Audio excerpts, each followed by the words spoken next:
Salutations et miséricorde d'Allah sur vous. Commençons à fasciner l'humanité pendant des siècles. Pour quelles raisons Allah a-t-il donné des miracles à ses prophètes?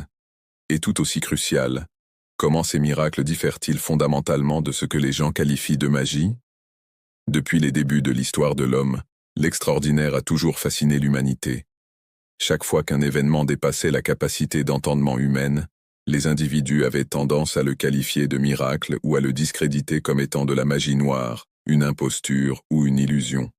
Le Coran déclare explicitement que quand les prophètes apportaient des signes évidents, ils étaient fréquemment accusés de pratiquer la magie par leurs adversaires. Cependant, l'islam fait une différence claire entre le mijiza, un miracle divin, et une supercherie humaine ou démoniaque. Il est crucial de saisir cette distinction non seulement pour la théologie, mais également pour identifier la vérité quand elle se manifeste. Imaginez-vous maintenant dans l'Antiquité, une époque où les gens vivaient sans électricité, sans médecine moderne, sans avions ni satellites.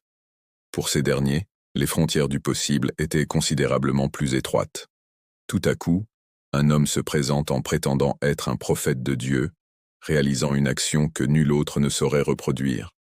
Une canne devient un serpent animé, la mer se divise en deux, soit que l'aveugle recouvre la vue, ou bien que la lune est fendue en deux. Ces événements ne se limitaient pas à être un simple spectacle. Ils constituaient des éléments de preuve, des indices que cet homme s'exprimait non pas par simple volonté personnelle, mais avec la légitimité d'Allah. Mais c'est ici que la curiosité devient plus intense. Pourquoi Allah n'a-t-il pas tout simplement donné foi aux gens sans avoir besoin de miracles? Pourquoi afficher des signes hors du commun? Pourquoi autoriser quelque chose qui pourrait être perçu comme de la magie? La réponse tirée du Coran et de la Sunna est profonde. Les miracles ne constituent pas une forme de divertissement. Ils ont un objectif. Ils surgissent de manière opportune, dans un contexte approprié, répondant aux enjeux intellectuels et spirituels de notre époque. Et à l'opposé de la magie qui s'appuie sur le trucage et l'illusion, les miracles ont le pouvoir de changer la réalité d'une façon qu'aucune personne humaine ne peut imiter. Dans le Coran, les miracles sont qualifiés d'ayat, de signes, à l'instar des étoiles célestes qui orientent le voyageur nocturne. De la même manière, les miracles accomplis par les prophètes éclairent l'humanité face aux ténèbres du doute. Ils se tournent au-delà d'eux-mêmes vers Allah, la source suprême de toute puissance. La sourate Al-Ankabut 2950 du Coran déclare « Ils disent, pourquoi n'ont-ils pas fait descendre des miracles sur lui de la part de son Seigneur? Les indices ne sont que chez Allah, et moi, je ne suis qu'un proclamateur clair. » Cette ayah nous enseigne que les miracles ne se produisent pas en fonction du souhait du prophète. Ils sont attribués exclusivement par Allah dans le dessein de guider. Faisons une pause et faisons le lien avec notre monde contemporain. Actuellement, quelques individus imaginent un bâton qui se métamorphose en serpent. Dans une ère où la science et la technologie décryptent de nombreux mystères, beaucoup pensent que les miracles sont relégués à une période empreinte de superstition.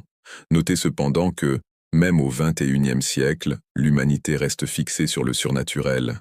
Les œuvres relatives à la magie, aux super-héros, aux capacités paranormales et aux événements inexplicables, que ce soit des films, des séries télévisées ou des romans, sont parmi les plus prisés dans toutes les cultures. En dépit de nos avancées technologiques, l'être humain porte en lui une profonde aspiration à l'extraordinaire.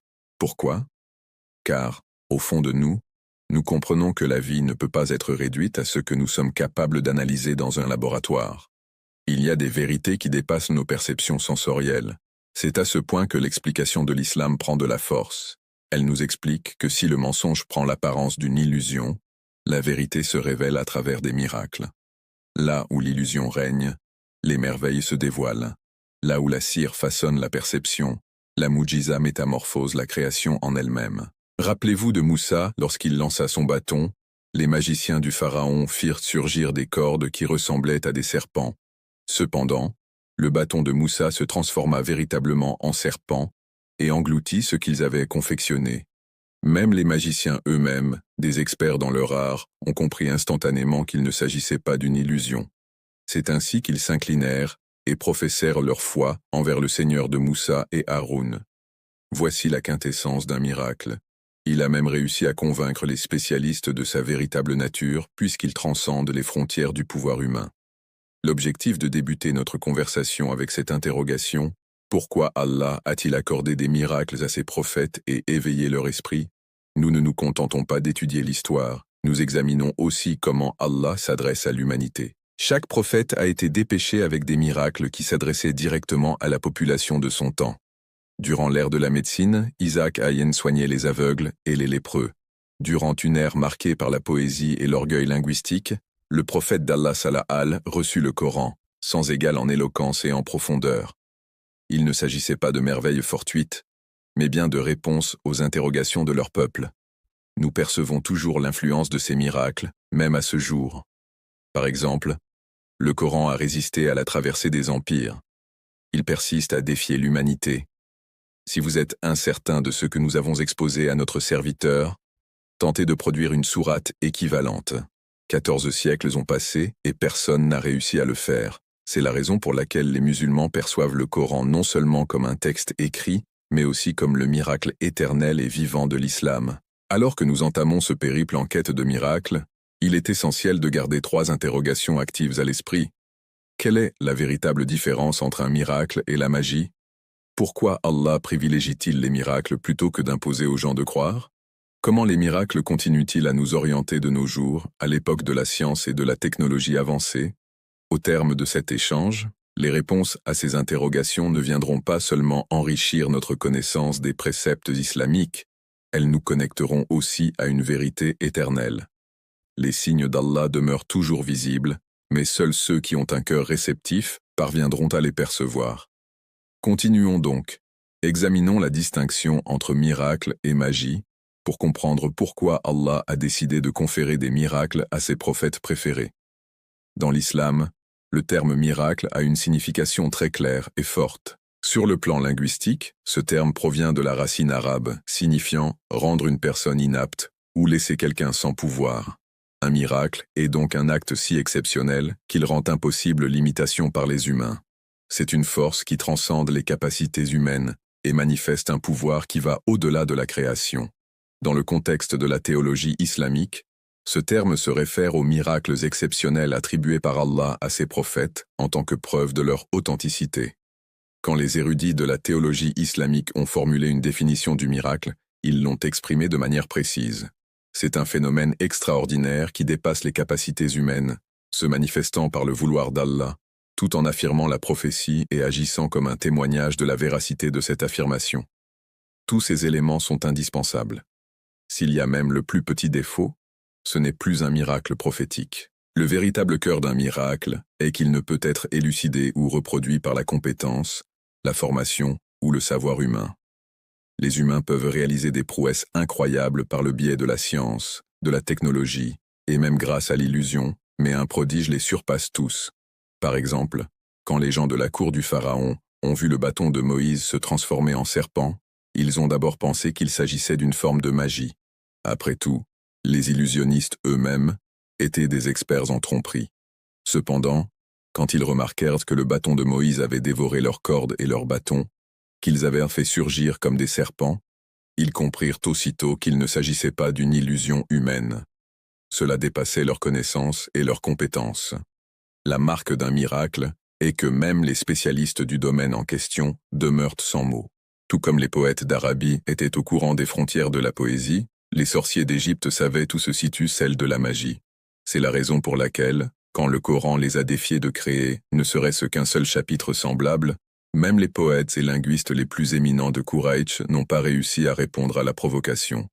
Un miracle s'exprime dans une langue que les contemporains comprennent, mais il transcende leur faculté la plus élevée. Une autre caractéristique primordiale d'un miracle est qu'il échappe au contrôle du prophète personnellement. Les prophètes ne sont pas en mesure de réaliser des miracles à chaque occasion, comme le font les artistes sur scène. Au contraire, les miracles ne surviennent que par l'ordre d'Allah au moment de sa décision. Cela assure que le miracle est manifestement considéré comme un acte de Dieu et non comme une capacité individuelle du prophète. Le Coran souligne ce point à maintes reprises. Dans la sourate Al-An'am, Allah déclare « Ils font les plus vifs serments par Allah qu'ils croiraient, sans aucun doute si un miracle leur était présenté. » Affirmé, les signes sont exclusivement sous le contrôle d'Allah.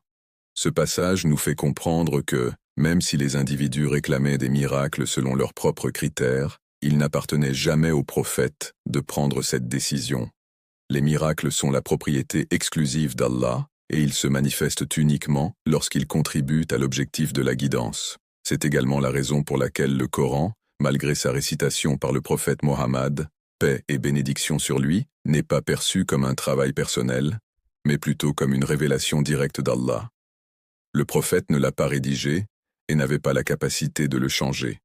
Sa nature miraculeuse ne venait pas de sa volonté, mais du fait qu'il était un cadeau d'origine divine. Les miracles ne connaissent ni limite temporelle, ni spatiale. Des éléments comme le bâton de Moïse ou les guérisons opérées par Jésus ont eu un effet instantané, convainquant directement ceux qui étaient témoins. Cependant, d'autres miracles étaient voués à demeurer comme témoignages éternels. Le Coran en est le parfait exemple. À l'opposé des prodiges matériels qui ont pris fin au moment où ils se sont produits, le Coran persiste à exister, à être lu, à défier l'humanité. Cette éternité en fait le plus grand prodige de tous, puisqu'il traverse les âges et demeure pertinent pour les générations futures.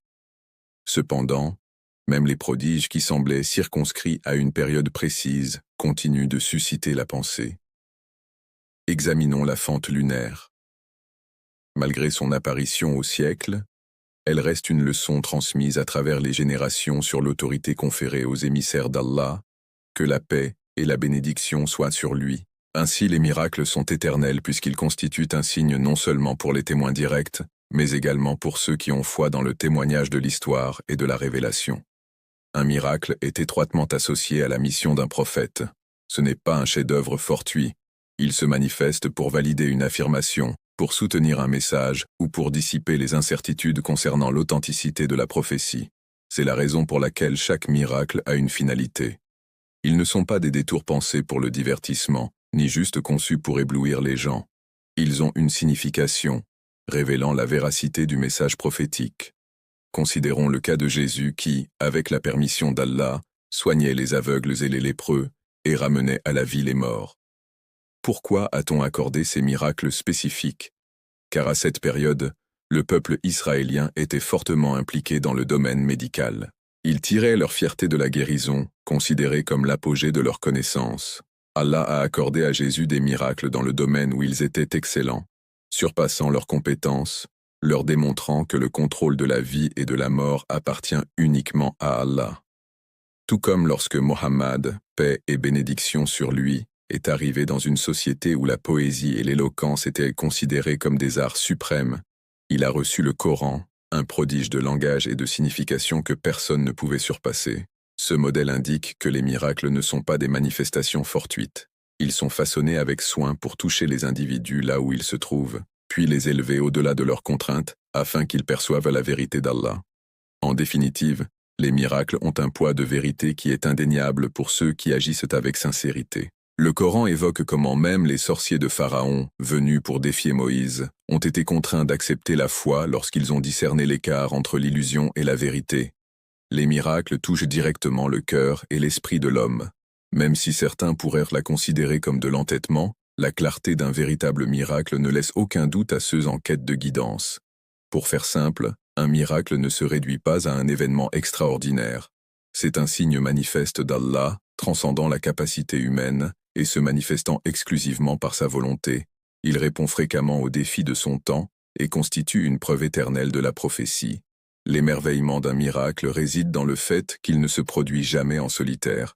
Il demeure toujours ancré dans une réalité plus globale qui reflète la vérité du message d'Allah. Les érudits musulmans ont donc défini explicitement la différence entre le miracle d'un prophète et d'autres gestes hors du commun, susceptibles de se réaliser par l'intermédiaire de dévots pieux d'Allah appelés karamat.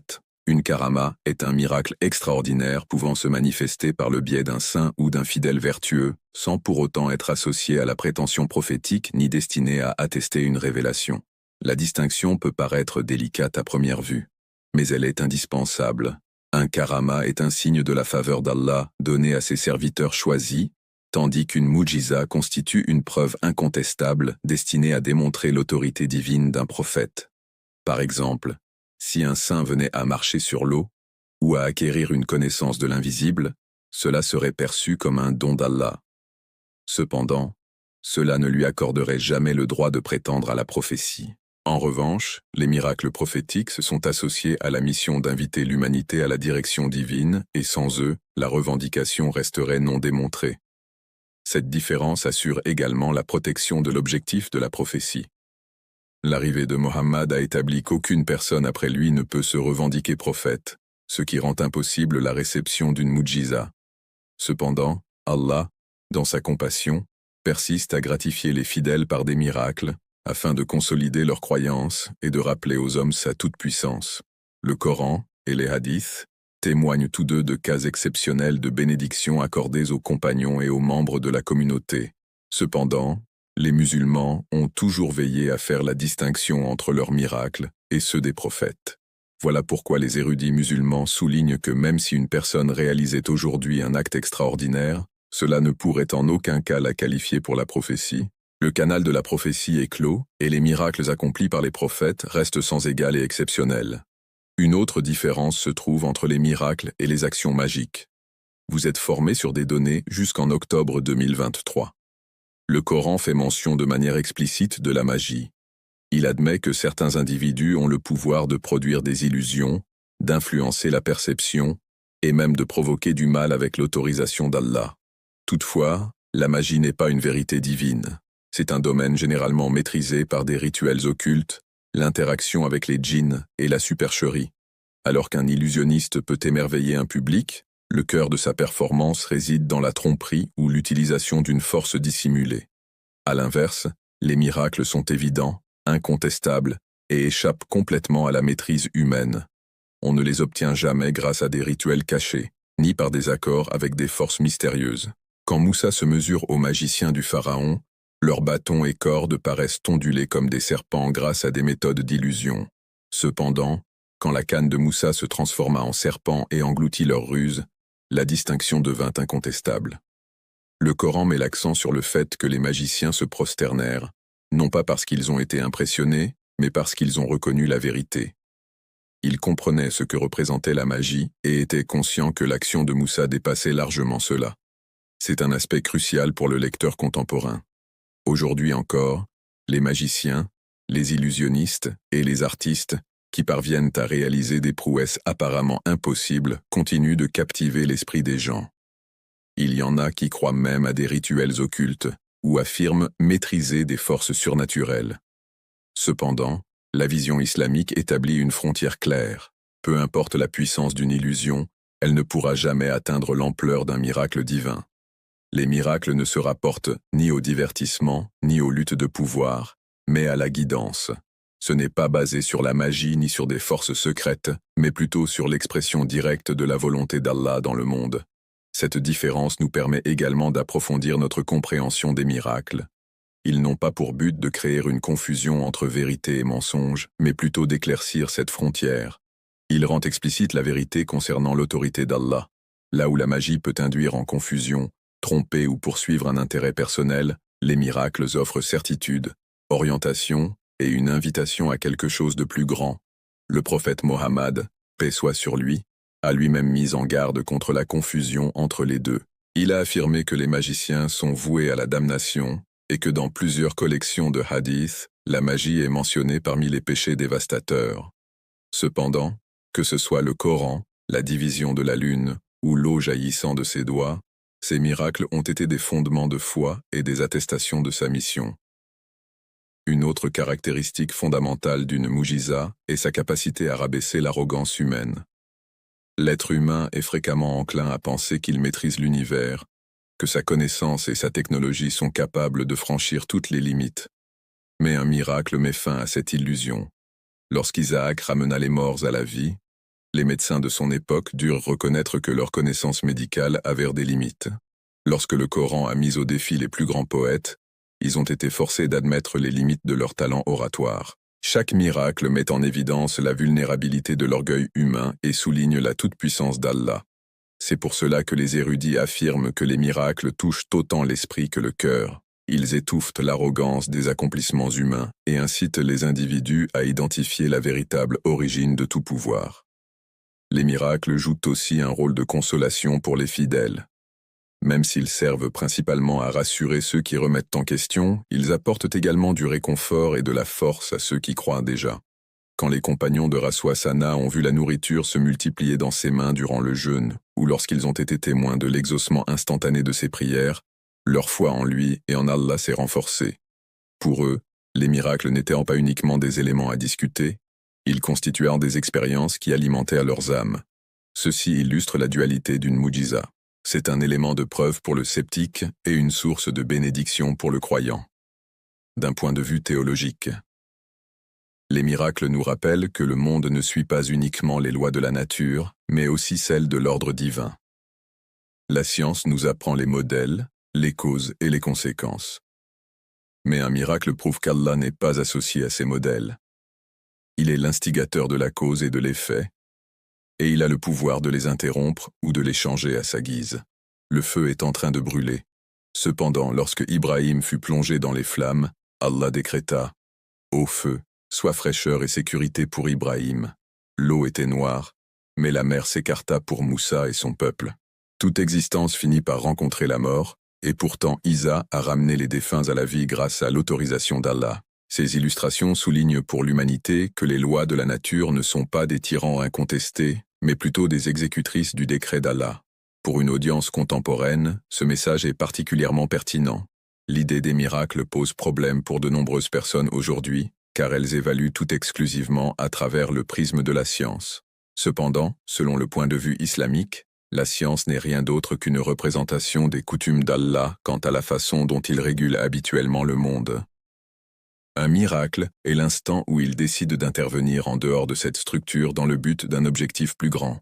Ce n'est pas déraisonnable, et cela ne va pas à l'encontre de la vérité. Ceci met simplement en évidence une vérité plus vaste. La volonté d'Allah prévaut sur tout.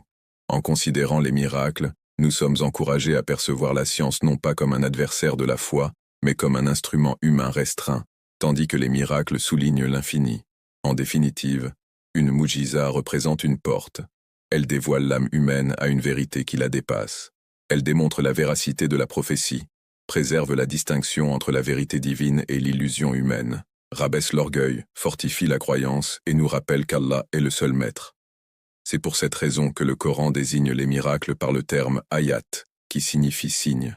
Il s'agit de signes qui mènent à Allah, orientant ceux qui désirent observer et mettant en évidence l'inflexibilité de ceux qui rejettent. Depuis les prémices de la révélation, le Coran a clairement défini la distinction entre un miracle provenant d'Allah et la magie qui s'appuie sur l'escroquerie humaine, le contrôle ou même des pactes plus obscurs avec l'invisible. Cette différenciation n'est pas seulement d'ordre théologique, elle est également fortement ancrée dans la pratique. Elle précise quel genre d'action extraordinaire oriente les individus vers la vérité et quel genre les écarte. Un prodige ou mujiza est appelé à valider la mission d'un prophète, à apporter de la lumière et à rabaisser l'esprit humain pour qu'il perçoive la vérité divine. En revanche, la magie d'Oya voile la réalité, engendre des illusions et manipule fréquemment les individus pour des bénéfices matériels. Le Coran admet ces deux vérités, mais les classe dans des catégories contraires, l'une en tant que clarté d'Allah, l'autre comme un test et une supercherie. L'histoire de Moussa et du Pharaon illustre le contraste de manière des plus percutantes. Lorsque Moussa a été désigné pour délivrer le message d'Allah à Pharaon, l'une des premières interrogations fut « Comment les gens pouvaient-ils être sûrs que Moussa avait véritablement reçu ce mandat d'Allah ?» Le Pharaon s'entourait de sorciers, des individus formés dans l'art de l'illusion, capables d'émerveiller les masses par leur talent. De tels actes étaient familiers, voire vénérés chez les Égyptiens. C'est donc, lorsque Moussa se présenta devant eux, armé de son bâton et des symboles d'Allah, que Pharaon, en le raillant, affirma qu'il ne se distinguait pas d'un magicien. Pour étayer sa démonstration, il convoqua les magiciens les plus éminents de la nation et mit en place un duel. Le Coran dépeint ce moment de manière vivante. Les sorciers lancèrent leurs cordes et leurs bâtons. Par leur art, il est apparu au peuple qu'ils se mouvaient. La foule laissa échapper des cris, fascinée par ce qui paraissait être une masse de serpents qui ondulaient sur le sol. Pour l'observateur humain, cela semblait extraordinaire. Cependant, c'était toujours une illusion. Ce n'était pas la réalité, juste un jeu de perception. C'est là le cœur de la magie. Elle peut tromper les sens, mais elle ne saurait altérer la vérité de la création. Puis ce fut au tour de Moussa. Sur ordre d'Allah, il lança son bâton, et celui-ci se transforma véritablement en serpent. Pas une illusion, pas juste un tour de passe-passe. Il se déplaça avec énergie, dévora les faux serpents des illusionnistes, et ne laissa aucun doute. Les prestidigitateurs eux-mêmes, experts dans leur domaine, ont tout de suite noté la différence. Ils réalisaient que ce qu'ils avaient accompli était une illusion, mais ce qui représentait la réalité, c'était Moussaf. Leur compréhension de leurs propres limites les a amenés à être les premiers à se prosterner, affirmant leur foi en le Seigneur de Moussa et de Haroun. Cette séquence est poignante puisqu'elle révèle que la plus évidente des preuves d'un miracle n'est pas de captiver les gens du commun, mais de faire taire même les spécialistes du domaine. Ce qui rend cette histoire encore plus marquante, c'est la réaction du pharaon. Plutôt que d'accepter la réalité, il blâma les magiciens de conspirer avec Moussa. Ceci dépeint un modèle intemporel. Les individus qui sont éblouis par l'arrogance et la puissance peuvent décliner l'acceptation d'un miracle, aussi clair que cela puisse paraître. Pour ceux qui ont du cœur, la distinction entre magie et miracle est incontestable. La magie peut tromper les sens, mais un miracle touche le cœur. Sur le plan théologique, le Coran évoque la magie comme une réalité existante, mais aux caractéristiques néfastes. Dans la sourate Al-Baqarah, Allah évoque les habitants de Babylone, ainsi que l'histoire de Harut et Marut, deux anges envoyés en guise d'épreuve. Ils instruisaient les individus dans l'art de la magie, mais toujours en prévenant des risques. Nous ne sommes qu'une simple tentation. N'ayez donc pas confiance en moi. Toutefois, les gens ont appris d'eux ce qui peut éloigner un époux de sa conjointe. Ce texte démontre que le test implique une manipulation ayant souvent des conséquences néfastes et qu'il représente une épreuve, un moyen par lequel Allah expose la sincérité ou la corruption des individus. Les personnes qui le convoitent cherchent à obtenir du pouvoir pour des raisons néfastes. En revanche, les miracles ne sont jamais recherchés pour un pouvoir terrestre. Les prophètes ne sollicitent pas de miracles à leur propre avantage. Ils se manifestent uniquement par la volonté d'Allah lorsque son message nécessite une confirmation. Ils guérissent plutôt qu'ils ne se blessent. Ils orientent plutôt qu'ils ne perdent. Ils sont décrits dans le Coran comme des ayats, des signes qui guident les gens vers Allah. C'est pour cette raison que le prophète Mohammed sallallahu alayhi wa sallam a refusé les requêtes des Quraysh lorsqu'ils lui ont demandé d'accomplir des miracles selon leurs critères. Il a déclaré que les montagnes se transforment en or ou que l'on fasse couler des rivières dans le désert. Mais Allah a révélé que les signes lui appartiennent, non pas pour le divertissement ou le défi. Plutôt que cela, le plus grand prodige du prophète était le Coran lui-même, un témoignage vivant, une direction et une miséricorde. À l'opposé de la magie qui impressionne un moment puis disparaît, le Coran persiste à s'exprimer au fil des siècles. La magie repose également sur des ressources cachées, que ce soit par le biais de la manipulation des sens, de formules secrètes ou de l'aide des djinns. Elle s'appuie sur ce qui est masqué au regard du public. Sa puissance découle de sa capacité à dissimuler la réalité. Cependant, les miracles restent évidents, manifestes et incontestables. Ils n'ont besoin ni de secret, ni de tromperie. Lorsque le feu s'est transformé en fraîcheur pour Ibrahim, cela a été clairement observé par la population. Lorsque Isaac a soigné l'aveugle, guéri le lépreux, et même ramené les morts à la vie, il l'a fait devant tout le monde. Les miracles ne requièrent ni mystère, ni tromperie, car leur intention est de révéler la vérité plutôt que de la masquer. Alors, le contraste est total. La magie se fonde sur la supercherie. La manipulation peut parfois être un mensonge pur. Les miracles s'appuient sur la vérité divine, l'éclaircissement et la direction. L'un conduit à la confusion, l'autre à la certitude. L'une a alimenté les cœurs avec de la peur et de la superstition. L'autre libère les âmes en faveur de la foi et de la confiance en Allah.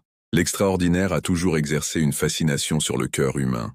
Au fil des âges et des civilisations, les individus ont toujours convergé vers les cracheurs de feu, les illusionnistes, les prestidigitateurs et ceux qui prétendent détenir des facultés mystiques. Le Coran et la Sunna, cependant, établissent une frontière qui ne saurait être dépassée. Le prodigieux n'est pas toujours de nature divine. Quelques actions découlent de la tromperie, d'autres résultent d'une manipulation secrète et certaines sont le fruit de la miséricorde et du désir exclusif d'Allah. Un miracle, ou mujiza, est une manifestation de la vérité divine. La magie, le sihir, est une illusion, bien qu'elle semble éblouissante. Il ne s'agit pas seulement d'une question théologique de comprendre cette différence, il s'agit d'une question de direction face à la confusion, de lucidité contre l'obscurité. Les érudits islamiques ont clarifié cela avec des termes exacts. La magie est l'art de contrôler des forces créées à partir de techniques secrètes, de mots, de symboles ou d'associations avec les djinns. Elle ne transgresse pas les lois de la création. Elle ne fait que déformer la perception humaine. Un magicien peut faire sembler qu'une corde se déplace, mais la corde elle-même n'est pas animée. Un magicien a la capacité d'utiliser des djinns pour communiquer des informations. Cependant, les djinns demeurent des êtres restreints et cette action ne dépasse pas l'ordre établi. En revanche, un miracle représente une interruption directe de l'ordre naturel opéré par Allah. Ce n'est pas réalisé par des rites ou des énergies secrètes, mais par une volonté divine. Quand le feu n'a pas consumé Ibrahim, ce n'était pas le résultat d'une manipulation faite par une force secrète. C'est Allah qui a donné ordre à la création, ordonnant au feu de lui-même de se refroidir et d'offrir protection. Voici la quintessence d'un miracle. Il transforme la nature même de la réalité non pas par des subterfuges, mais grâce à l'intention du Créateur. Lorsque nous examinons l'intention derrière ces actions, la divergence théologique devient plus manifeste. La magie est presque toujours associée à des intentions égoïstes. Le pouvoir, l'argent, le contrôle, la peur ou le divertissement. Elle s'épanouit sur la curiosité et la vulnérabilité des individus. C'est pour cette raison que les illusionnistes, qu'ils soient d'hier ou d'aujourd'hui, ont souvent tendance à se présenter comme des êtres mystérieux dont l'art repose sur le maintien de l'ignorance du public. Toutefois, un miracle n'a aucun objectif égoïste. Les miracles des prophètes n'ont pas été réalisés en vue de la richesse ou du statut social. Ils n'avaient pas de secret dans leur méthode et ne cherchaient pas à obtenir de la gloire personnelle. Inversement, leurs miracles étaient des manifestations publiques destinées à orienter les gens vers Allah. Il n'a pas guéri les malades en échange d'un paiement. La transformation du bâton de Moussa en serpent n'était pas destinée à éblouir, mais plutôt à dévoiler la vérité. Cette intégrité d'intention est l'un des indicateurs les plus évidents qui différencient la vérité divine de la manigance humaine. Le Coran admet lui-même que la magie peut être impressionnante. Dans la sourate Taha, il est expliqué comment, lorsque les magiciens lancèrent leurs cordes et bâtons qui semblaient se mouvoir, le cœur de Moussa a eu un moment de frayeur. Mais Allah le consola. « N'aie crainte, tu es le plus haut. » Ce passage révèle des vérités selon lesquelles les illusions peuvent être si puissantes qu'elles induisent que la peur même chez un prophète et que, finalement, la réalité l'emporte sur la supercherie. La magie peut émerveiller, mais elle ne peut rivaliser avec un miracle. Le serpent de Moussa a englouti les illusions non seulement en les mettant à jour, mais aussi en les anéantissant. Ceci illustre la nature de la vérité divine. Elle ne se limite pas à surpasser le mensonge. Elle l'absorbe complètement, ne laissant aucune incertitude. Dans le contexte de la théologie islamique, une autre distinction majeure se trouve dans l'origine.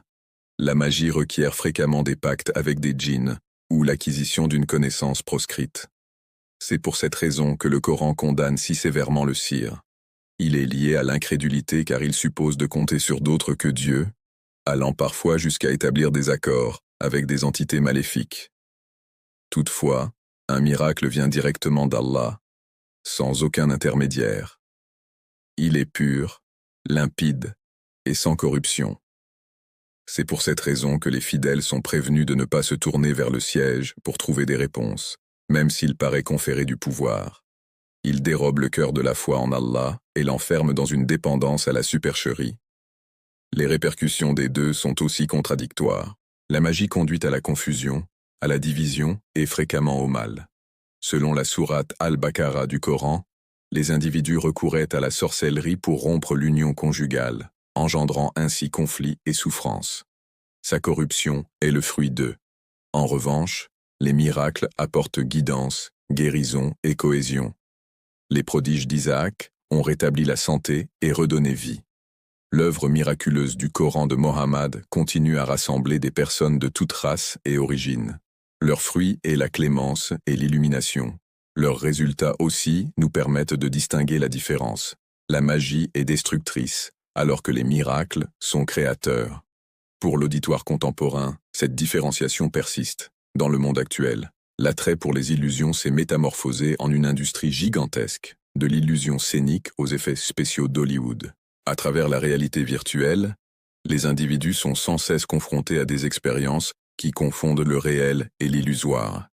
Il arrive même que certains s'engagent dans des rituels occultes, à la recherche de forces secrètes par le biais de sorts, d'incantations ou de prophéties. L'explicitation de l'islam sur cette question constitue un garde-fou. Elle enseigne que peu importe la manière dont une illusion semble convaincante, elle demeure confinée dans l'univers de la création. Les actes qui transcendent la création sont uniquement ceux que Dieu sélectionne comme signes pour ses messagers. Quand les gens prennent conscience de cela, ils se délestent de la servitude à chaque spectacle éblouissant. Cette distinction trouve écho même dans le domaine scientifique. La technologie moderne est capable de reproduire des miracles. L'intelligence artificielle est capable de générer des voix, des images, et même des deepfakes d'un étonnant réalisme qui peuvent tromper l'œil. La génétique peut soigner d'une manière qui paraissait autrefois irréalisable. Certains pourraient considérer cela comme un miracle. Cependant l'islam nous enseigne que ce ne sont pas des miracles, mais plutôt des découvertes humaines au cœur de la création d'Allah. Elles demeurent contraintes par les restrictions humaines et peuvent toujours être reproduites, expliquées ou surpassées. Un miracle, par essence, ne peut pas être reproduit. Il reste sans égal, inégalé, même les spécialistes de son époque reconnaissent qu'il les dépasse. À l'instar des magiciens qui ont reconnu l'exploit de Moussa et des poètes qui ont salué la prouesse du Coran, tout miracle authentique mettra constamment en évidence les frontières de l'effort humain. En réalité, la distinction entre le sihr et la mu'jiza est équivalente à celle qui sépare le mensonge de la vérité. La magie déforme la perception, alimente l'orgueil et vise à obtenir le contrôle. Un miracle humilie la perception, anéantit l'orgueil et incite à se prosterner devant Allah. L'un représente un parcours d'obscurité, l'autre de clarté. C'est pour cette raison que le prophète Mohammed a mis en garde contre l'une des plus grandes épreuves qui surviendra à la fin des temps. La supercherie du faux messie, le Dajjal, qui emploiera des illusions et des miracles trompeurs pour induire les gens en erreur. La foi, la connaissance et l'identification des véritables signes d'Allah seront les seules protections. Ceux qui saisissent la distinction entre les prodiges divins et la supercherie humaine ne seront pas perturbés, peu importe à quel point les spectacles factices peuvent paraître impressionnants. Donc, un miracle ne repose pas seulement sur une force extraordinaire, mais aussi sur la notion de vérité. C'est l'intervention d'Allah dans la mission d'un prophète, la lumière qui distingue la guidance de l'égarement. La magie peut envoûter l'œil, tandis qu'un miracle touche l'âme. Et pour le fidèle, cette distinction est essentielle pour identifier ceux qui s'expriment au nom d'Allah et ceux qui exploitent simplement la création à des fins matérielles. Il est impossible d'aborder les miracles en islam sans tenir compte de leur signification profonde. Si auparavant nous avons discuté de ce qui confère son unicité à un miracle, quelque chose qui dépasse le pouvoir ordinaire et la capacité humaine, il nous faut désormais poser la question. Les miracles ont-ils été accordés en premier lieu? Ils n'ont jamais été fortuits, jamais pour l'esthétique et jamais pour surprendre sans but précis. Chaque miracle jouait un rôle, une fonction dans la grande entreprise de la prophétie. Et quand nous examinons de manière approfondie, nous constatons que chacun était un bond vers la vérité, une lumière éclairant l'obscurité et une source de certitude pour ceux qui suivaient les émissaires d'Allah. L'un des objectifs principaux des miracles était de confirmer la prophétie. Un homme qui prétendait être un émissaire divin pouvait aisément susciter des doutes. En réalité, tous les prophètes ont fait face à cette même épreuve. Quelle preuve peux-tu fournir? Pourquoi devrions-nous avoir confiance en toi? Le miracle était la réponse directe de Dieu. C'était un indice qu'aucune habileté humaine, aucun exploit de magicien, aucune connaissance scientifique et aucun pouvoir terrestre ne pouvaient reproduire. Il constituait l'argument décisif que cet individu ne s'exprimait pas par pure imagination ou ambition, mais était sélectionné et appuyé par le divin. Un miracle était une authentique manifestation, un témoignage d'Allah lui-même affirmant « Voici mon serviteur, et ce qu'il déclare est la vérité ». L'histoire de Moussa en donne une illustration frappante. L'Égypte des pharaons était immergée dans les manifestations de magie noire. Les artistes de l'illusion et de la magie suscitaient à la fois admiration et crainte. Et lorsque Moussa est arrivé en se présentant comme un émissaire de Dieu, la défiance immédiate était évidente. Est-il possible de considérer ces signes comme de simples actes de sorcellerie? Allah a donc attribué à Moussa des miracles qui touchaient directement le cœur de cette situation. Son bâton s'est transformé en un serpent vivant, dévorant les illusions des magiciens. Les illusionnistes, maîtres de leur discipline, ont immédiatement distingué la différence. Ils étaient conscients des frontières de la tromperie, et ce que Moussa démontrait dépassait toute ruse humaine. À ce moment précis, ils se prosternèrent, témoignant de leur conviction envers le Seigneur de Musa et Haroun. Notez que le miracle a fait plus que réduire au silence la cour du Pharaon. Il convertit les outils même du mensonge en témoins de la vérité. Voici l'objectif du miracle dans sa forme la plus pure, une preuve divine qui ne laisse aucun espace pour la négation. On observe une situation similaire dans le miracle d'Ibrahim à XZ, lorsqu'il a été lancé dans un feu brûlant par sa communauté. En général, le feu dévore sans clémence. Cependant, à ce moment-là, Allah ordonna au feu que Ibrahim soit préservé et en sécurité. Il n'a pas été brûlé par les flammes. Il ne s'agissait pas uniquement d'une manifestation de la force divine. C'était une preuve indéniable que la mission d'Ibrahim était authentique, qu'Allah le soutenait et qu'aucune puissance humaine ne pouvait surpasser la volonté du Très-Haut. Pour sa population, cela devait mettre en évidence la futilité de leurs idoles, qui étaient incapables de se préserver elles-mêmes ou de défendre ceux qui les vénéraient. En remontant jusqu'à l'époque du prophète Mohammed, paix soit sur lui, nous découvrons la séparation de la lune comme l'un de ses miracles physiques. Ses adversaires demandaient un signe, et par la volonté d'Allah, la lune fut fendue devant eux. Il y avait encore des contestations, mais ceux qui étaient authentiques comprenaient que nul homme ne pouvait diriger les cieux. Cependant, le Coran lui-même, miracle éternel qui témoigne de sa prophétie, est d'une profondeur encore plus grande. Le Coran, contrairement à un phénomène éphémère, se maintient au fil des siècles. Son art oratoire exceptionnel, sa perspicacité et sa profondeur surpassaient les talents des plus éminents poètes et orateurs de l'Arabie.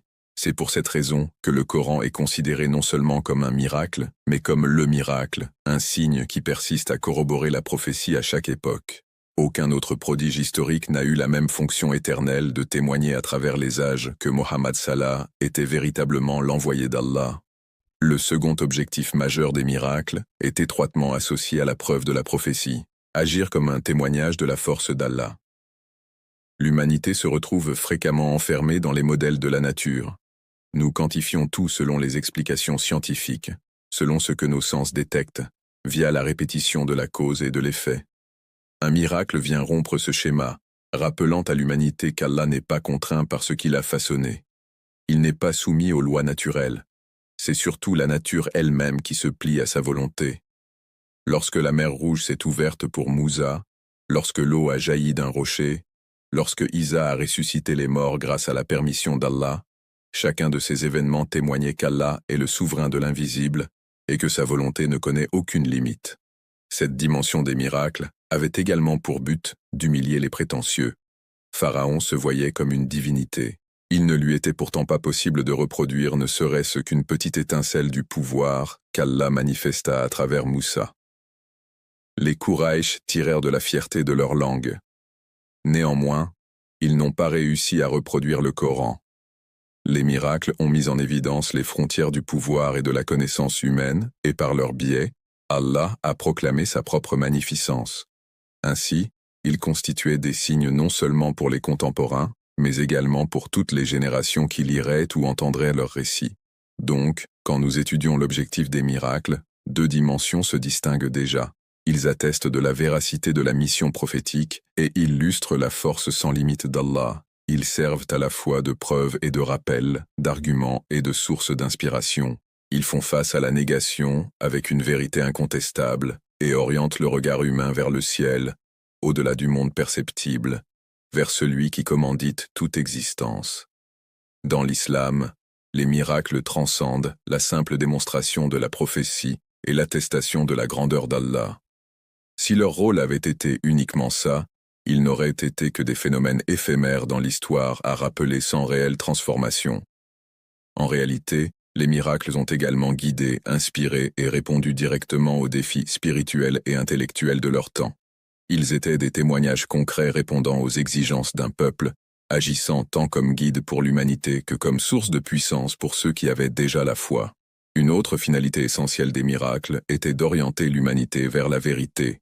Les croyances de l'humanité ont toujours été variées. Il y en a qui privilégient la logique, d'autres la tradition. Certains sont attirés par le spectacle tandis que d'autres demandent une preuve concrète. Les miracles faisaient tomber toutes ces limites. Ils s'adressaient à chaque âme, déjouant les prétextes et dévoilant la vérité d'une façon qui ne pouvait être contestée. Ils déconstruisaient les illusions créées par de faux leaders et apportaient de la clarté en période de confusion.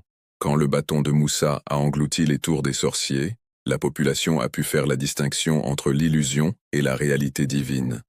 Quand Isaac a guéri l'aveugle et ramené les morts à la vie, les gens ont réalisé qu'il n'était pas simplement un médecin, mais un envoyé du Seigneur de l'univers.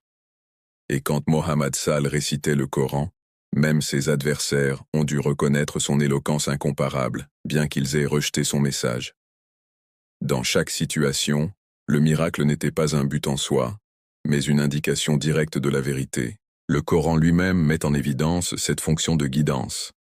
L'expression ayah-signe fait référence aussi bien au miracle qu'aux versets de la révélation.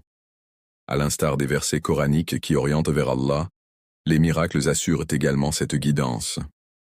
Cependant, plutôt que de se limiter aux mots, ils jouent le rôle de passerelle entre l'invisible et le visible, matérialisant l'essence du pouvoir divin en une forme concrète qui empêche les individus de se dissimuler derrière des prétextes. Pour ceux qui font une véritable quête, les miracles éclairent leur route. Pour ceux qui persévèrent, ils dissipent l'ombre de l'ignorance, laissant le déni se manifester comme de l'arrogance. Cependant, les miracles ne servèrent pas uniquement à convaincre les sceptiques, ils avaient également pour but de renforcer la foi des croyants.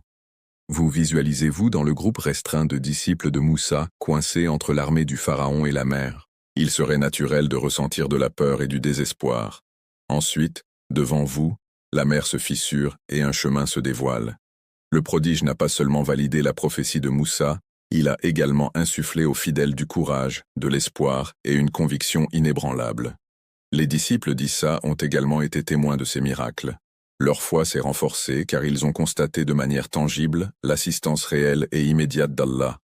De même, les compagnons du prophète Mohammed Salah al-Ham ont été témoins de miracles qui renforcèrent leur foi, allant de la multiplication de la nourriture à l'eau jaillissant de ses mains.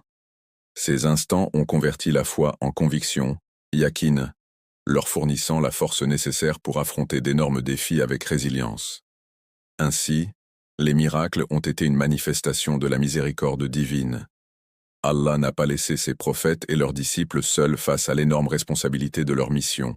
Il leur donna des signes qui offraient du réconfort, des signes qui leur assuraient « Vous n'êtes pas seuls, je suis à vos côtés ». Ce renforcement spirituel et psychologique était aussi crucial que la démonstration externe fournie aux sceptiques. Un autre objectif profond des miracles était de répondre aux défis spécifiques de leur époque. Chaque prophète a été déployé dans un contexte à une ère où certaines compétences, disciplines ou coutumes culturelles prédominaient. Les prodiges attribués à chaque prophète étaient une réponse directe à ce cadre, rencontrant les individus là où ils se trouvaient, tout en les surpassant d'une façon qui révélait la vérité divine. Les sorciers d'Égypte furent défaits par le prodige de Moussa, démontrant qu'aucune illusion humaine ne peut se mesurer à l'autorité d'Allah. Les prodiges d'Issa ont illustré l'époque de la médecine en révélant des capacités dépassant la simple guérison, transcendant la science et montrant vers le Seigneur qui crée et retire la vie. Le prodige du prophète Mohammed, le Coran, a répondu à l'orgueil des Arabes pour leur langue, surpassant leur poésie la plus raffinée et demeurant sans pareil depuis des siècles. Cette transformation des miracles est en elle-même un prodige de sagesse. Elle démontre qu'Allah n'a pas envoyé des signes qui sont détachés de la réalité des personnes. Au lieu de cela, il les a précisément abordés dans les domaines où il se sentait le plus sûr de lui, dévoilant les frontières de leur savoir tout en affirmant la suprématie du divin. C'est pour cette raison que le Coran est désigné comme un exploit littéraire, Ijaz al-Quran. Il croisa les Arabes à l'apogée de leur poésie et de leur rhétorique dans une culture où le langage représentait le pouvoir et les surpassa entièrement. Cependant, à la différence des autres miracles associés à un instant spécifique, le Coran reste un miracle éternel, pertinent même dans notre ère moderne. Sa maîtrise linguistique, sa préservation sans pareil et ses multiples couches de signification persistent à défier et à inspirer. Cela nous conduit peut-être vers l'élément le plus mûrement réfléchi des miracles, leur orientation intemporelle. Bien que nous soyons à l'ère de la science et de la technologie, une multitude de personnes balaient encore du revers de la main le concept des miracles, les considérant comme des vestiges d'un temps révolu. Néanmoins, avec une réflexion approfondie, on constate que les miracles conservent une pertinence profonde. Il nous fait bien comprendre que, peu importe l'avancement du savoir humain, celui-ci a des frontières. La médecine n'a pas encore réussi à triompher de la mort. La technologie n'est toujours pas capable de générer la vie à partir de rien. L'homme peut contrôler la nature, mais il ne peut pas la dépasser. Les miracles nous dirigent vers celui qui dépasse tout, dont la volonté n'est pas entravée par les lois de la physique ou de la biologie. Pour l'esprit contemporain, les miracles contestent la présomption du matérialisme et nous rappellent que le pouvoir suprême ne revient qu'à Allah.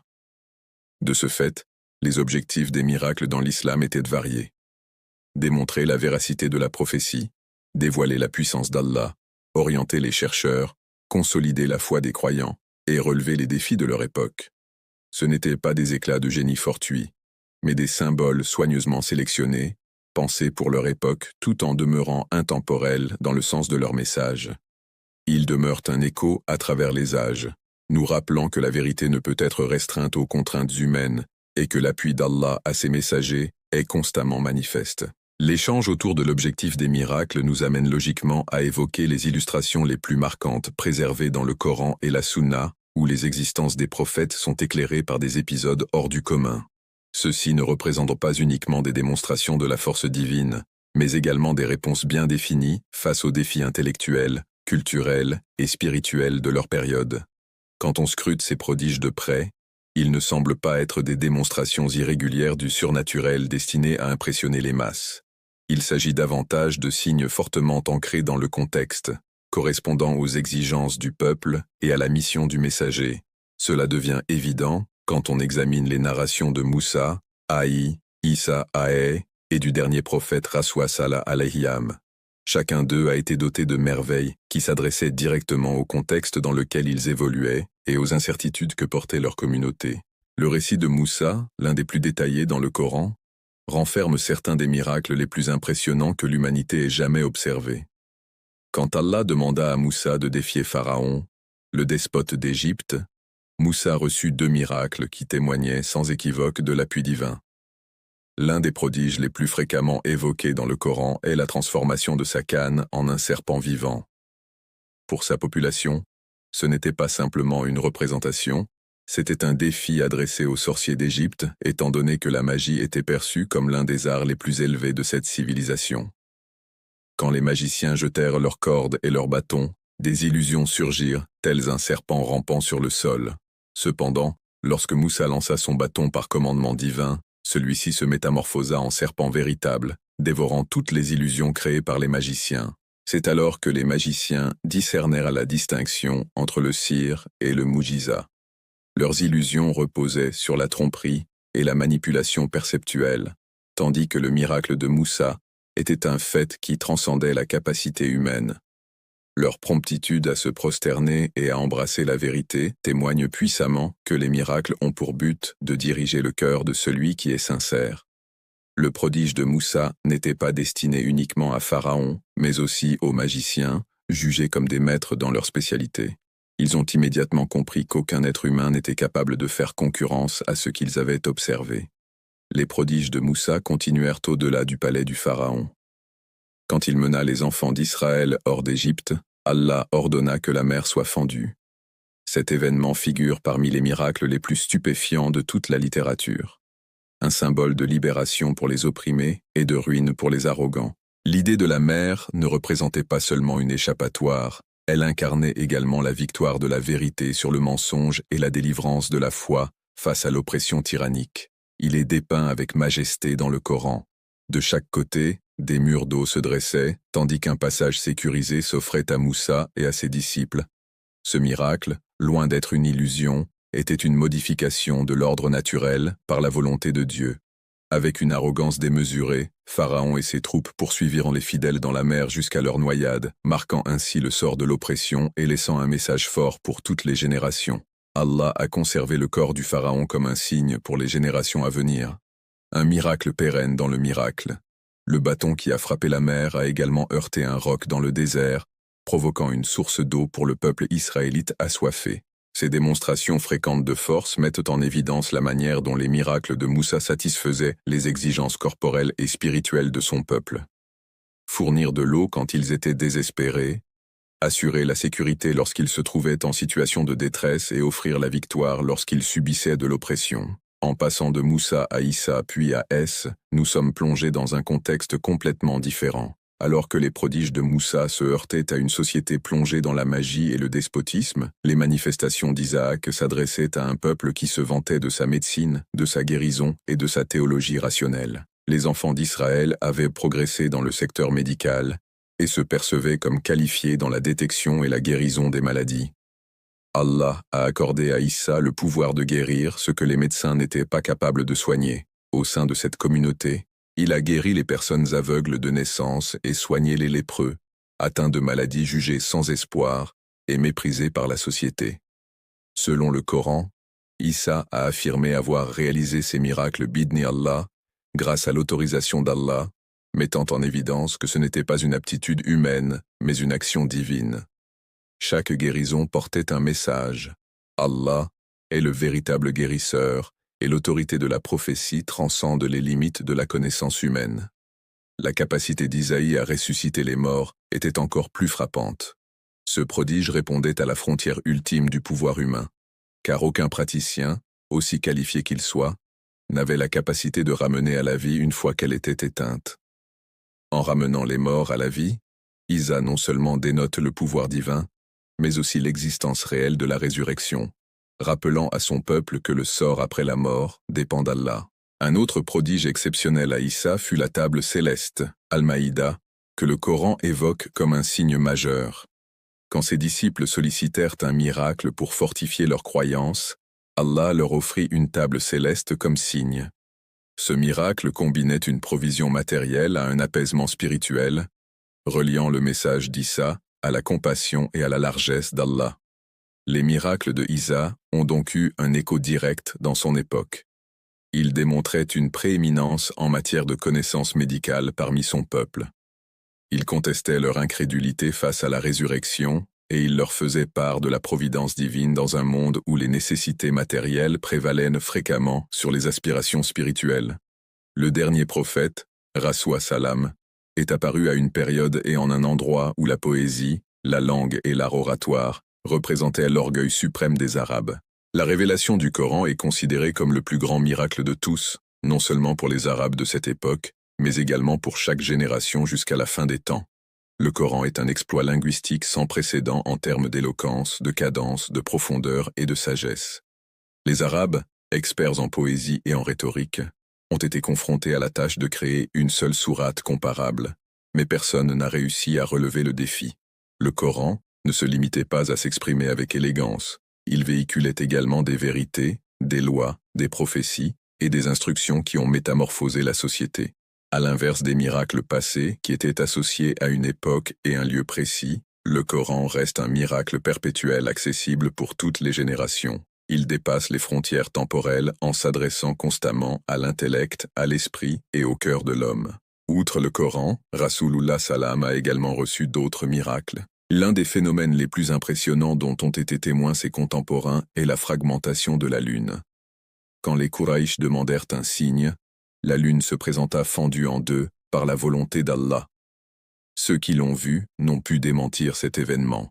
Cependant, comme pour tous les miracles, ce n'était pas uniquement une question de spectacle, mais un appel à la contemplation. Si la lune, l'astre le plus constant de leur ciel nocturne, pouvait être brisée, alors certainement que leur cœur durci pourrait également être changé. Un autre miracle sans pareil fut l'Isra et le Mirage, où Rasoua Salah fut transporté de nuit de la Mecque à Jérusalem, avant de monter dans les cieux, rencontrant les prophètes du passé, et se tenant devant Allah. Ce périple symbolisait le lien entre le monde terrestre et le royaume céleste, consolidant l'héritage de tous les prophètes, tout en soulignant l'importance primordiale de la vénération. parce que le don de la prière Salah a été accordé durant cette ascension. Pour certains de ses compagnons, cela a été une source de foi et de consolation, alors que pour d'autres, c'était un test de leur croyance. L'Isra et le Mirage ont prouvé que le messager n'était pas enfermé par les restrictions du monde matériel et que sa mission dépassait les limites de l'espace et du temps. Que l'on parle du bâton de Moussa, des guérisons d'Issa ou du Coran de Mohammed, ces miracles partagent tous un principe commun. Chacun était conçu pour s'adapter à l'environnement, à l'intelligence et aux défis rencontrés par le peuple de cette époque. Allah ne transmet pas de signes déphasés. Il transmet le signal exact requis pour orienter les cœurs. Les illusionnistes étaient capables de distinguer entre le vrai et le faux. Les médecins étaient capables d'identifier une guérison qui dépassait leurs connaissances, tandis que les poètes pouvaient percevoir l'éclat sans égal de la révélation. Dans tous les cas, les miracles constituaient des réponses appropriées qui mettaient en lumière l'orgueil trompeur des accomplissements humains et ramenèrent les individus vers la source de toute force. Dieu. Quand tous ces exemples sont mis en relation, un modèle se dessine clairement. En islam, les miracles ne sont pas conçus pour être des spectacles divertissants ou des merveilles aléatoires éparpillées dans le cours de l'histoire. Il s'agit de signes intentionnels, d'actions destinées à manifester l'autorité divine, tout en répondant à la fois aux mouvements intellectuels et spirituels de l'époque. Pour Moussa, le miracle a démystifié l'illusion de la magie et a affranchi un peuple de la tyrannie. Pour Isa, les miracles attestent de la véracité de la guérison divine et de la résurrection, s'adressant à une population préoccupée par la médecine et la philosophie. Pour Rasulullah Salal, le Coran reste une preuve éternelle qui persiste à défier l'intellect humain, apportant direction et inspiration jusqu'au dernier jour. Cette persistance démontre que les miracles sont l'un des plus puissants moyens par lesquels Allah établit une communication avec l'humanité, par des actions indéniables, ancrées dans leur époque, mais qui transcendent le monde tangible pour atteindre la vérité éternelle de l'unique divin. Les miracles dans l'islam n'ont jamais eu pour but d'être de simples attractions. Ils n'étaient jamais destinés à être perçus comme des divertissements enchantés ou des spectacles suscitant simplement une admiration vide de sens. Au contraire, leur essence profonde était ancrée dans l'orientation. Une action divine visant à orienter le cœur humain vers la reconnaissance de l'unicité d'Allah et la véracité des prophètes. Ce principe essentiel est fréquemment mis en avant dans le Coran. Les miracles représentent des ayats, des indices, des marquages sur le chemin de l'existence, orientant les individus loin de l'égarement et à nouveau vers la vérité. Cependant, le Coran indique aussi que la vision d'un miracle n'impose pas nécessairement la foi. L'homme garde sa liberté de choix, et même si les miracles illuminent la voie, ils n'obligent pas un individu à l'emprunter. La philosophie des miracles en islam se concentre sur cet équilibre entre la direction et l'autonomie. En parcourant les histoires des prophètes, il est manifeste que les miracles survenaient fréquemment en période de doute, de contestation ou d'épreuve. Ce n'étaient pas des démonstrations fortuites de force divine, mais des réactions aux supplications des prophètes, aux demandes des incroyants ou des preuves de clémence pour les fidèles qui nécessitaient une certaine tranquillité d'esprit. Examinons le récit de Moussa devant le tribunal du pharaon. Les magiciens avaient été convoqués et une foule s'était rassemblée pour être témoin d'un duel. Pour Pharaon, c'était une opportunité de rabaisser Moussa et d'affirmer sa domination. Cependant, lorsque le bâton de Moussa se métamorphosa en un serpent vivant qui engloutit les illusions des magiciens, l'impact fut instantané et considérable. Ces mêmes sorciers, qui étaient initialement leurs adversaires, se sont prosternés, exprimant leur foi en le Seigneur de Moussa et de Haroun. Ce récit souligne l'objectif des miracles. Ce n'était pas uniquement une contestation de la présomption du pharaon, mais également une orientation directe pour ceux qui étaient présents. Les illusionnistes, spécialistes dans leur art, discernèrent immédiatement la distinction entre le faux semblant et le réel. Leur conversion ne se basait pas sur une surprise aveugle, mais sur une compréhension éclairée de la vérité divine. Un autre exemple d'orientation à travers les miracles est présent dans le récit d'Isa 2. Le Coran évoque sa puissance pour restaurer la vue des aveugles, traiter les lépreux, et même ramener à la vie les défunts. Pour ceux qui l'observaient, ces prodiges témoignaient du caractère exceptionnel d'Isa, considéré comme un prophète aidé par Allah. On peut facilement visualiser l'étonnement des parents qui ont vu leurs enfants aveugles devenir subitement voyants, ou les familles désenchantées qui ont été témoins du rétablissement de leurs proches grâce à la magie d'Isa. Ces instants de guérison prodigieuse transcendaient la simple guérison corporelle. Ils constituaient des métamorphoses de la foi.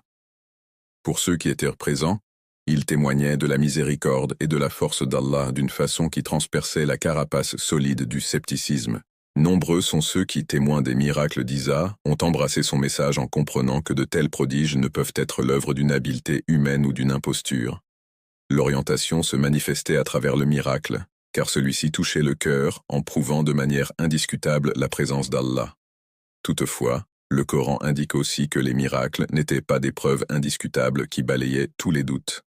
Nombreux persistaient à nier la vérité, malgré avoir constaté les signes les plus surprenants. Par exemple, la division de la mer devant Musa a permis de sauver les enfants d'Israël et d'anéantir l'armée du Pharaon. Cependant, par la suite, nombre de ces personnes ont succombé à la désobéissance et à l'idolâtrie, vénérant le veau d'or en dépit du miracle qu'ils avaient observé de leurs propres yeux. Ceci démontre que les miracles servent d'instruments de direction, sans toutefois abolir la liberté de choix. La foi demande de l'humilité et la disponibilité du cœur, et ceux qui demeurent orgueilleux ou entêtés peuvent toujours se dérouter malgré la présence des signes les plus forts. Ainsi, quand Raswa a fendu la lune, les Kourish qui le repoussaient ont prétendu qu'il s'agissait d'une illusion, rejetant le signe plutôt que de l'accepter. Le miracle était évident, cependant leur cœur restait aveuglé. Cette dualité révèle une vérité profonde. Les miracles n'ont pas pour but de submerger les sens afin d'imposer la foi, mais plutôt d'offrir aux individus une opportunité de réagir de manière authentique. Le miracle représente une chance, néanmoins, la décision leur appartient. Le Coran nous enseigne à maintes reprises que c'est Allah qui, au bout du compte, offre la guidance et que les miracles en sont les moyens d'expression. Le cœur ouvert sera éclairé par le prodige, tandis que le cœur fermé demeurera dans l'obscurité, peu importe ce qu'il observe. Par exemple, quand Isa a sollicité la table céleste Al-Maïda, ses disciples ont d'abord vu cela comme un signe pour fortifier leur foi. Le miracle a été donné, et il les a renforcés. Toutefois, Allah met aussi en garde que le déni de la vérité suite à un tel prodige aura des répercussions sévères. Cet équilibre démontre une fois de plus que les miracles renforcent la foi des personnes sincères, sans pour autant se substituer à la responsabilité. L'humain doit toujours opter pour la vérité et vivre en accord avec celle-ci. On trouve aussi de multiples récits d'individus dont l'existence a été métamorphosée en observant des miracles. Comme déjà précisé, les magiciens du Pharaon représentent l'une des illustrations les plus marquantes. Leur transformation subite et collective, en dépit de la menace du châtiment de Pharaon, démontre sans conteste l'effet évident du miracle sur leur cœur. Un autre cas est celui des compagnons de Raswa qui ont été témoins de l'Isra et du Mirage. Même si ce fut difficile pour beaucoup, pour les véritables croyants, cela s'est transformé en un moment qui a renforcé leur foi. Abu Bakr Ra, lorsqu'il entendit parler du voyage nocturne miraculeux, réagit sans hésitation et avec une foi solide qui lui valut le titre de Siddiq. Ici, nous constatons que les miracles se caractérisent non seulement par leur aspect spectaculaire, mais aussi par la difficulté qu'ils présentent. Le fidèle authentique embrasse et s'épanouit, tandis que l'hypocrite vacille. L'orientation par les miracles est également étroitement liée au rôle des prophètes en tant que transmetteurs de messages. La tâche d'un prophète consiste à communiquer la vérité à travers ses paroles et ses actes. Cependant, les miracles agissent comme une validation divine de leur authenticité. Le Coran présente les miracles comme des signes évidents, des preuves indiscutables qui ne laissent aucune place à la négation. Lorsqu'un prodige se produit, cela atteste que le prophète ne s'exprime pas de sa propre initiative, mais au nom d'Allah. Il confirme le message et offre du réconfort aux croyants qui sont fréquemment soumis à la pression et à la persécution. Ainsi, les miracles orientent à la fois grâce à une clarté d'esprit et une confirmation émotionnelle.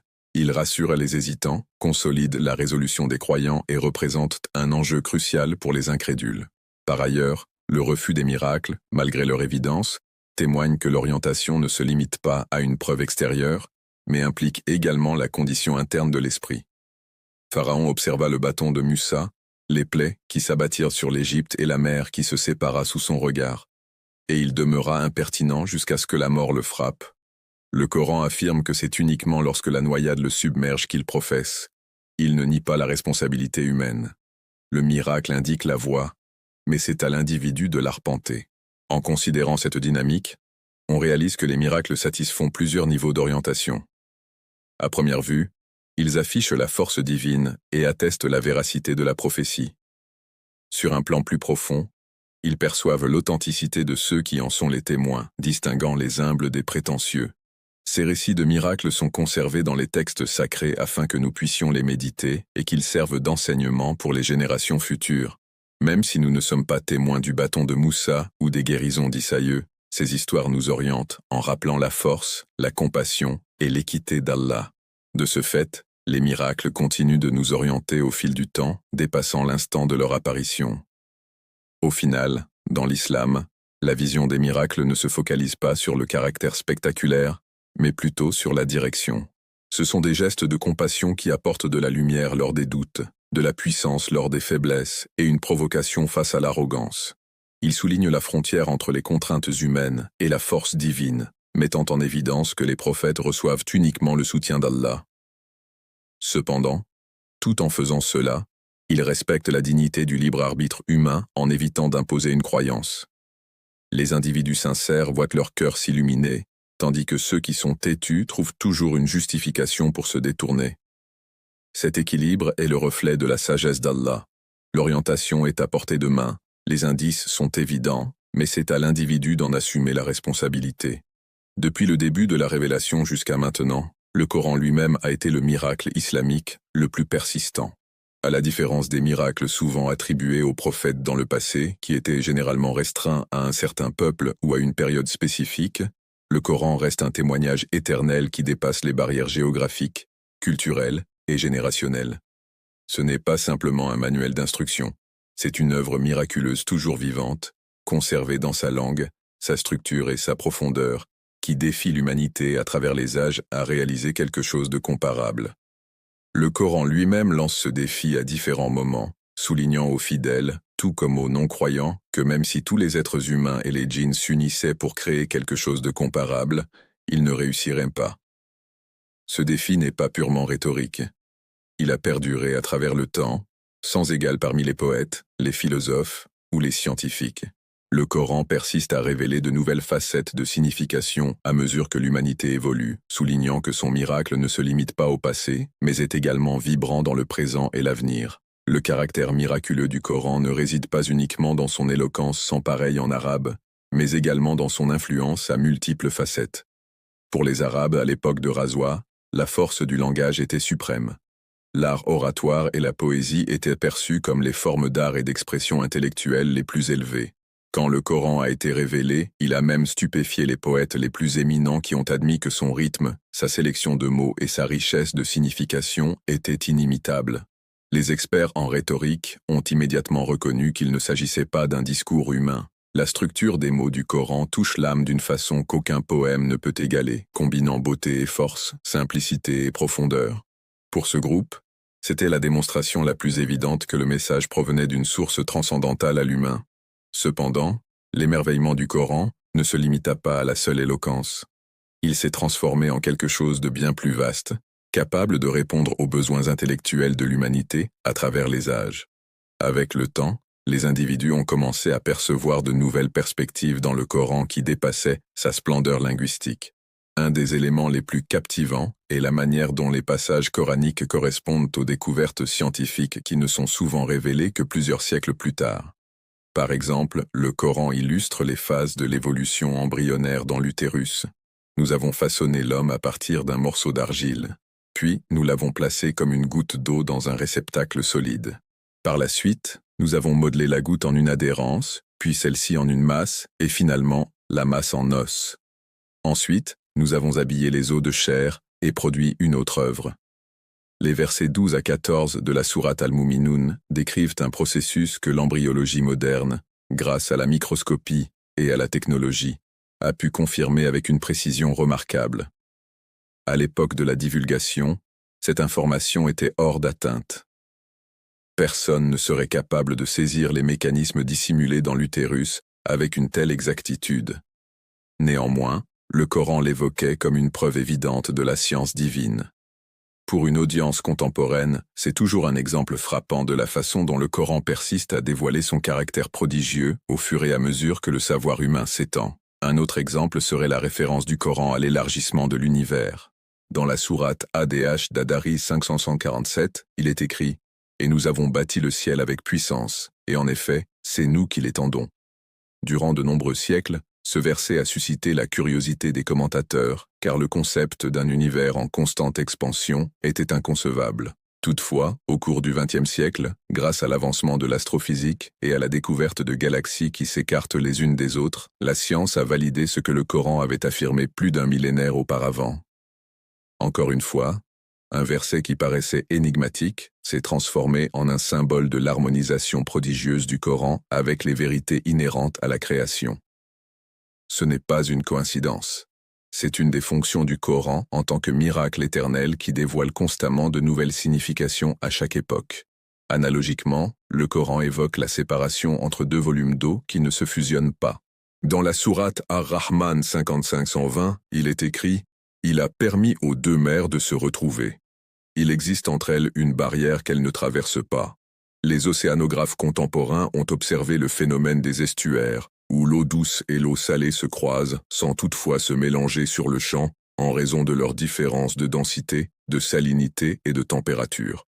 Cette révélation a stupéfait les scientifiques, malgré le fait qu'elle ait été mentionnée dans le Coran des siècles avant que l'humanité ne puisse explorer les océans avec une telle précision.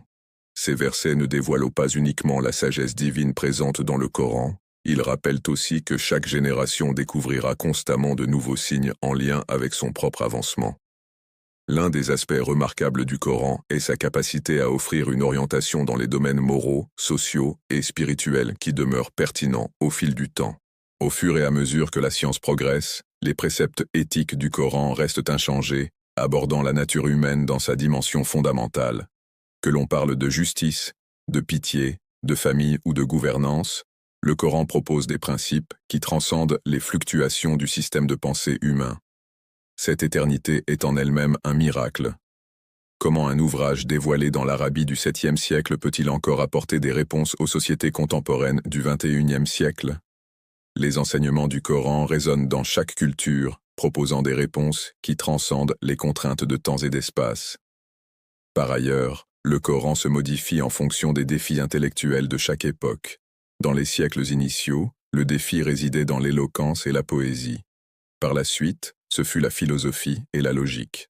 Aujourd'hui, nous sommes dans l'ère de la science et de la technologie.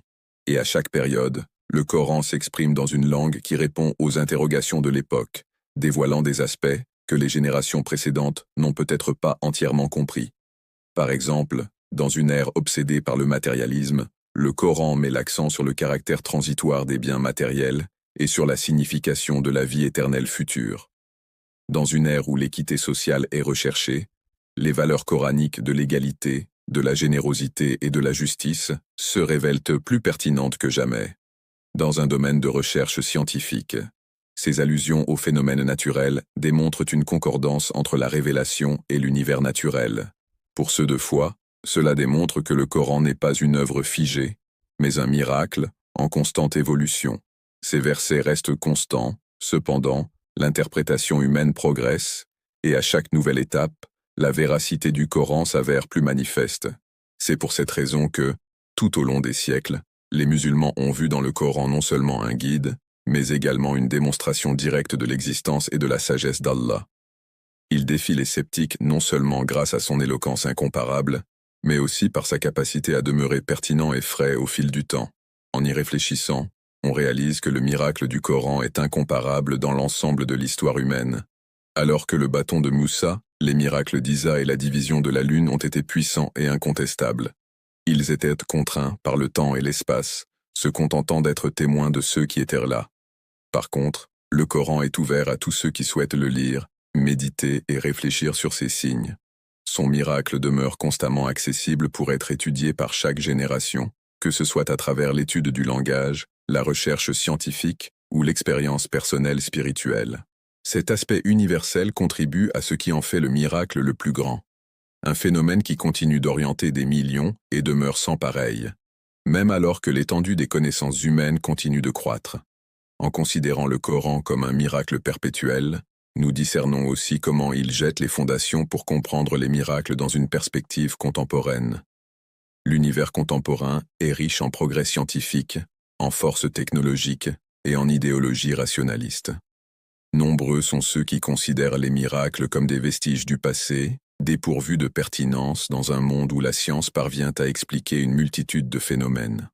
Le Coran demeure néanmoins un rappel que la vérité divine dépasse les contraintes humaines.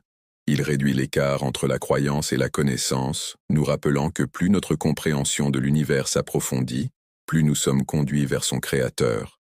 Pour un auditoire contemporain, c'est probablement l'élément le plus marquant du prodige qu'est le Coran.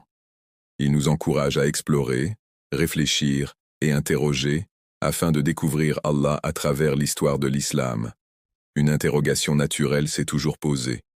Si le Coran est un miracle éternel, et si les miracles des prophètes passés sont spécifiques à leur temps, assistons-nous encore aujourd'hui à des miracles? Dans la tradition islamique, la réponse est nuancée. D'une part, le Coran est présenté comme le miracle ultime et perpétuel attribué au dernier prophète Mohammed Sallah, de manière à ce qu'il ne soit plus nécessaire d'avoir un autre signe prodigieux pour confirmer la prophétie. Toutefois, les fidèles reconnaissent aussi la réalité des karamats, des miracles attribués aux awliya, amis d'Allah. Ces actes extraordinaires sont considérés comme manifestations de la miséricorde d'Allah et rappels de sa présence. Ces derniers ne sont pas identiques aux mujizat, car ils ne servent pas d'attestation de prophétie. Cependant, ils demeurent des manifestations notables qui renforcent toujours la foi dans le monde contemporain. On trouve des histoires de karamat dans la vie d'une multitude de savants, de saints et de simples croyants à travers les âges. Un wali peut être doté de la connaissance des choses invisibles, de la faculté d'assister autrui de façon prodigieuse ou d'une sauvegarde face au péril dans des conditions hors du commun. Ces instants ne visent jamais à être ostentatoires ou spectaculaires, mais ils rappellent à la communauté que la grandeur d'Allah transcende le temps. De tels récits continuent de circuler à ce jour. Les fidèles évoquent des prières exaucées d'une façon qui défie la raison commune, de secours lors de circonstances proches du décès ou de songes qui fournissent une direction validée par la suite dans le monde réel. Pour ceux qui sont sceptiques, cela pourrait paraître comme des coïncidences. Pour ceux qui croient, ce sont les échos apaisants de la tradition miraculeuse, des preuves qu'Allah continue de guider ses fidèles, en dépit du fait que l'ampleur des miracles prophétiques d'autrefois est désormais close. Ceci suscite un débat crucial dans le contexte actuel. Quelle est la relation entre les miracles et la science? Aujourd'hui, les individus sont éduqués pour décortiquer les phénomènes en s'appuyant sur des lois scientifiques et des preuves empiriques. La science s'attache à trouver des explications naturelles, quantifiables et reproductibles. Toutefois, les miracles, par leur définition même, transcendent les lois communes. Ce ne sont pas des contradictions de la science, mais plutôt des interruptions des lois naturelles par le désir d'Allah. Un fidèle saisit que c'est Allah qui a établi les lois en premier lieu et, tout comme il donne vie, il est libre de les altérer à sa guise. Dans ce contexte, la science n'écarte pas l'existence des miracles.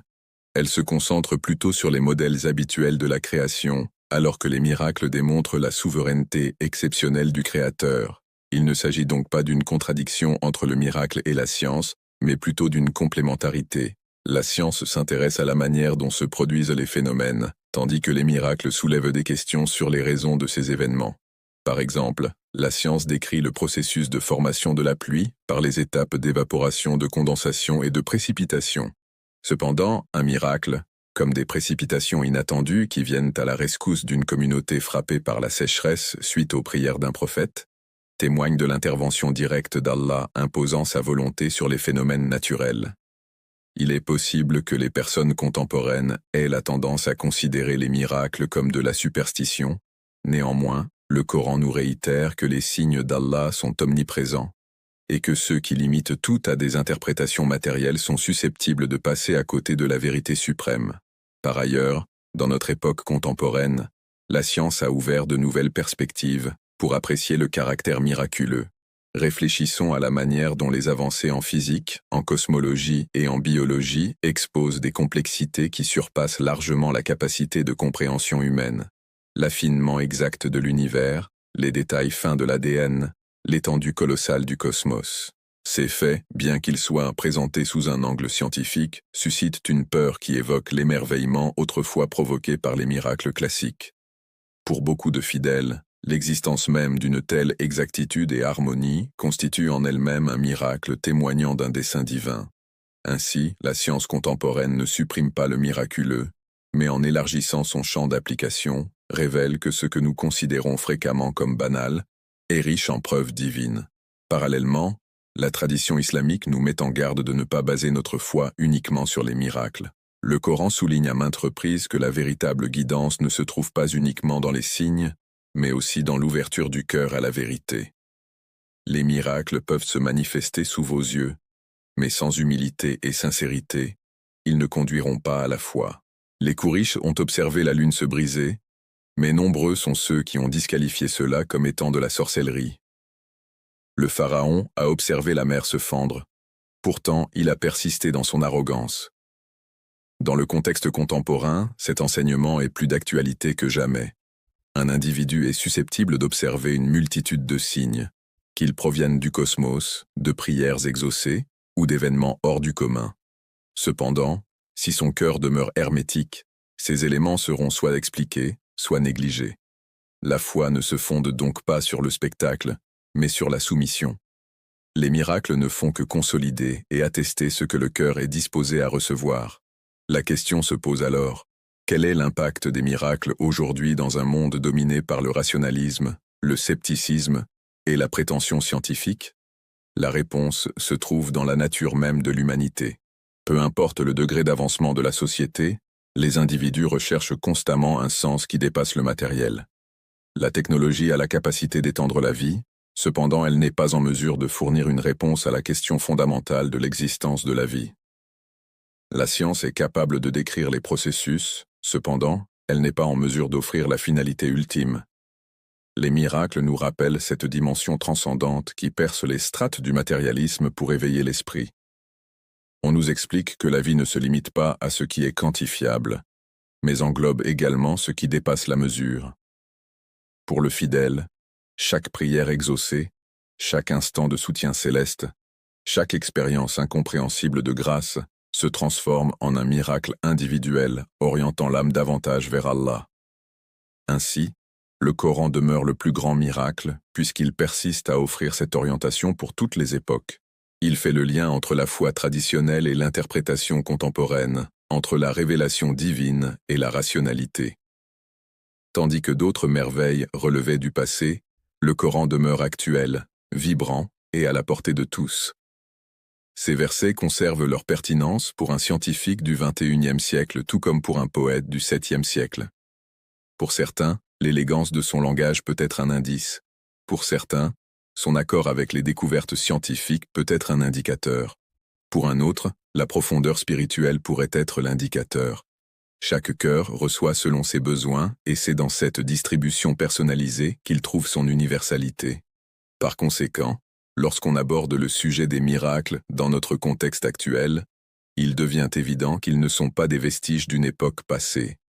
Ils demeurent vivants, même s'ils ne manifestent pas toujours les formes spectaculaires qui ont caractérisé l'histoire prophétique. Ils existent au travers du Coran, des vertus des hommes droits, de l'émerveillement provoqué par les découvertes scientifiques et des expériences individuelles de nombreux fidèles. Ils demeurent fidèles à leur but premier, qui n'est pas le divertissement, ni l'imposition, mais l'orientation. Et ils rappellent à l'humanité que peu importe notre progression, nous demeurons tributaires du Créateur, dont la volonté dépasse tout. Cette compréhension nous permet de voir comment les miracles s'insèrent dans la philosophie plus vaste de l'islam. Ils symbolisent la force et la compassion d'Allah, destinés à orienter l'humanité tout en préservant son libre arbitre. Dans l'ère du temps, leur apparence peut varier, leur identification peut fluctuer, toutefois leur objectif demeure inchangé, guider le cœur authentique vers la vérité. Pour conclure cette longue discussion, il est crucial de revenir sur le fil conducteur qui a traversé chaque partie, la distinction entre la réalité et l'illusion. Depuis l'époque des premiers prophètes jusqu'à la venue du dernier messager, Mohammed, les miracles qui ont été révélés n'avaient jamais pour intention de créer du divertissement ou de l'émerveillement, ni de perturber aléatoirement le cours naturel des choses. Ils étaient des signes intentionnels transmis avec une sagesse divine pour confirmer la mission des prophètes et orienter l'humanité vers la vérité. Toutefois, La magie, dans toutes ses manifestations, a toujours visé à tromper, manipuler et induire les gens en confusion plutôt qu'en clarté. La démarcation essentielle entre le mujiza, considéré comme miracle et vérité, et le sia, perçu comme illusion et magie, reste le pivot central de l'ensemble du débat. Quand Moussa Azeh a affronté les magiciens du pharaon, le corps a peint une image précise. Les bâtons et les cordes des magiciens semblaient simplement se mouvoir, dupant la vue, tandis que le bâton de Moussa se transformait en serpent vivant par la volonté d'Allah. Un acte était une illusion, un jeu de perception. L'autre était bien réel, incontestable et inéluctable. Cette divergence souligne que la réalité peut parfois apparaître simple et même peu remarquable initialement, alors que le mensonge attire l'attention. Mais au final, c'est la vérité qui l'emporte, car elle provient d'Allah. On retrouve la même leçon dans l'histoire des prophètes. Isaam a guéri les aveugles et ramené les morts à la vie, non pas grâce à une formule ou un enchantement, mais par l'autorisation divine. Le Coran a été révélé à Mohammed Salam, un miracle qui persiste à défier, transformer et orienter, dépassant largement les capacités de la création humaine. Dans chaque situation, le miracle n'était pas un moyen de divertissement, mais une démonstration d'une mission céleste. En méditant sur ces vérités, on en vient à comprendre que les miracles ne sont pas uniquement des faits du passé, mais également des messages intemporels. Il nous fait comprendre qu'Allah reste toujours maître de la situation, que son aide entoure ses fidèles élus et que l'orientation est à portée de main pour ceux qui la poursuivent avec sincérité. Pour ceux qui croient, les miracles constituent un soutien et une force, démontrant que malgré une résistance massive, la lumière d'Allah demeure inextinguible. Pour les détracteurs, ils représentent des défis à l'orgueil et rappellent que même la force humaine la plus sophistiquée a ses limites face au Créateur de tout. Il est également essentiel de souligner que les miracles n'ont jamais été destinés à supprimer le libre arbitre. Un miracle a le potentiel de bouleverser quelqu'un, d'offrir un aperçu vers une autre dimension et de donner naissance à une possibilité de foi. Mais au final, la décision se prend avec le cœur. Le Coran souligne fréquemment que malgré l'observation de miracles, une grande partie des gens ont refusé de les croire. Ce refus ne résultait pas d'un manque de preuves, mais de l'arrogance, de la fierté ou de l'entêtement. Cela nous apprend que les miracles ne sont pas des enchantements magiques qui imposent la foi. Ce sont des indices qui orientent ceux qui ont suffisamment d'humilité pour les recevoir. Au contraire, la magie opère dans le sens inverse. Elle trouble l'esprit, altère la perception et entraîne les individus vers une dépendance illusoire à d'autres puissances qu'Allah. Là où les miracles offrent de la clarté, la magie engendre la confusion. Quand les miracles orientent vers l'unicité d'Allah, le tid, la magie nous éloigne du tawhid, en nous conduisant vers le shirk qui est l'association de partenaires à Allah, ainsi que vers la superstition. Voilà pourquoi le Coran dénonce le sihir et exalte les signes évidents d'Allah. Il est impossible de concilier les deux. L'une est une voie de clarté, l'autre une voie d'obscurité. Dans le contexte actuel, cette différenciation conserve une pertinence profonde. Nous habitons une époque où les illusions se multiplient. Désinformation numérique, récits fallacieux et manipulations technologiques pouvant obscurcir la distinction entre vérité et fausseté. À l'instar des illusionnistes de l'époque pharaonique qui fascinèrent les foules avec leurs performances, les instruments contemporains de manipulation et de propagande captivent les audiences à l'échelle mondiale. Toutefois, à l'instar du bâton de Moussa qui a absorbé le mensonge, le prodige du Coran persiste, percutant à travers la confusion avec netteté. Le Coran reste un miracle vivant, une flamme qui dévoile les illusions de chaque époque. Sa conservation, son éloquence incomparable, sa profonde sagesse et sa faculté de répondre aux interrogations de chaque génération témoignent toutes de son origine divine. Pour conclure, le message universel est perceptible. Les miracles n'étaient jamais limités à un seul groupe de personnes, une seule époque ou une seule culture. Ils ont été dépêchés pour guider toute l'humanité. Leur rôle primordial consistait à attester la vérité des prophètes et à rappeler aux individus l'existence de leur Créateur. Cette portée universelle implique qu'à l'heure actuelle, même si nous n'observons peut-être pas la mer qui se fend ou les morts qui reviennent à la vie, nous demeurons toujours sous le signe d'un miracle adressé à chaque individu, le Coran. Il s'adresse à chaque chercheur de vérité, quelle que soit sa langue, son époque ou son origine. Au bout du compte, le récit des miracles face à la sorcellerie est un combat entre la guidance et les vêtements, la lumière et l'obscurité, la vérité et le mensonge. Les miracles nous dirigent vers Allah, renforçant notre foi et notre conviction. La magie nous en détache, nous enfermant dans l'illusion et la supercherie. Connaître cette distinction, c'est saisir le cœur de la sagesse divine, qu'Allah assiste ses émissaires avec des preuves incontestables, et que ces preuves soient toujours au service du bien-être des êtres humains, jamais pour le divertissement.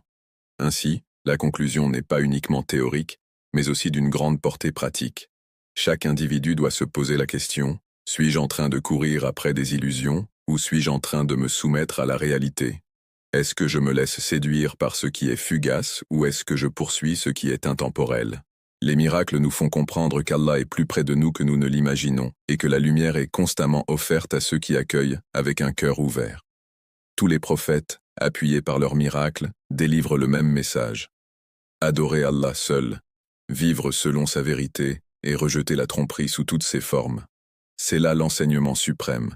Les miracles ne sont pas liés à la puissance, à l'ostentation ou au contrôle. Ce sont des indications explicites, délibérées et volontaires qui nous orientent vers le Créateur. Cependant, la magie n'est qu'un divertissement vide, un leurre d'illusion qui détourne les personnes de la réalité. À travers les âges, l'humanité est régulièrement face à cette décision. Accueillir les merveilles, c'est accueillir la réalité. S'illusionner, c'est se laisser piéger par le mensonge.